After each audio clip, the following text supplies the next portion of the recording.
नमस्कार, पायल फॅशन बुटीकमध्ये तुम्हा सर्वांचं खूप स्वागत आहे आपल्या आजच्या व्हिडिओमध्ये. तर आजच्या व्हिडिओमध्ये आपण सिल्क थ्रेडपासून हेअरिंग बोन स्टिच कशी करायची ते पाहणार आहोत. तर त्यासाठी तुम्ही व्हिडिओला कनेक्ट राहा.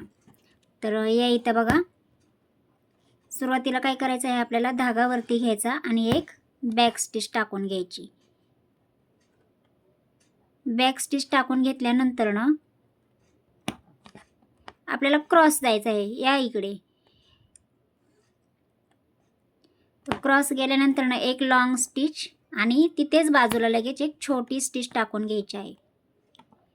त्याच्यानंतर ना पाठीमागे जायचं परत आणि मग एक छोटा टाका, परत आणखीन एक छोटा टाका, असे आपल्याला इथे 2 टाके टाकून घ्यायचे आहेत. आणि मग परत या पद्धतीनं क्रॉसमध्ये यायचं आहे. तसं क्रॉस आल्यानंतर ना पुन्हा 2 छोटे टाके, बॅक साईडला एक टाका आणि पुढच्या साईडला 2 छोटे टाके टाकून घ्यायचं आहे या पद्धतीनं. लॉंग स्टिच, शॉर्ट स्टिच आणि इकडे 2 छोटे टाके टाकून घेतल्यानंतर ना पुन्हा क्रॉस,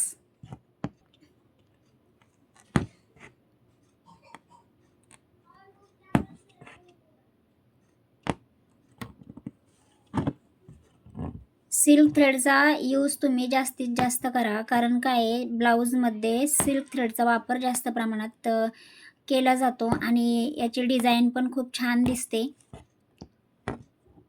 त्याच्यामुळे तुम्ही सिल्क धाग्याचा वापर जास्तीत जास्त करा, म्हणजे तुमची चांगली प्रॅक्टिस होऊन जाईल. ह्याच्यासाठी प्रॅक्टिस खूप लागते, तेव्हा कुठं हे जमते, नाही तर घेतलं की लगेच जमत नाही.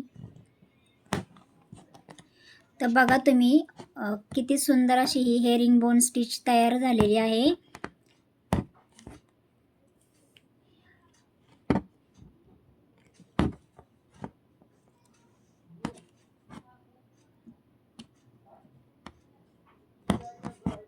एक लॉंग टाका घ्यायचा, मग एक शॉर्ट टाका, पुन्हा पाठीमागे जायचं, पुन्हा मग तिथे काय करायचं आहे, 2 छोटे टाके टाकून घ्यायचे आहेत. हे बघा, आता हे असे 2 छोटे टाके टाकायचे आहेत आणि मग पुन्हा क्रॉसमध्ये एक लॉंग आणि एक शॉर्ट, पुन्हा हे असे 2 छोटे. तर या डिझाईनला हेअरिंग बोन स्टिच असं बोलतात.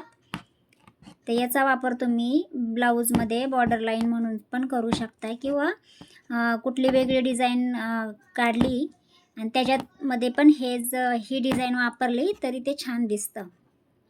तर बघू शकता, अशा प्रकारे आपली ही डिझाईन तयार झालेली आहे. तर तुम्हाला आजचा व्हिडिओ कसा वाटला?